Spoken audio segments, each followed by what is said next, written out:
টবে অথবা ছাদ বাগানে বা মাটিতে চাষের জন্য সবচাইতে সেরা একটি স্ট্রবেরি জাত আমেরিকান ফেস্টিভ্যাল।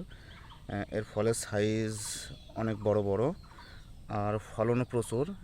ছোট একটি গাছে 5 লিটারের তেলের জারে বসানো, তাতে ফল 1, 2, 3, 4, 5, 6, 7, 8, 9, 10, 11, 12, 13, 14, 15, 16, 17, 18, 19, 20, 21, এমনকি এখনও গাছে ফুল আছে। পাশাপাশি আরেকটি জাত আছে, সেটি হচ্ছে যে সুইট চার্লি।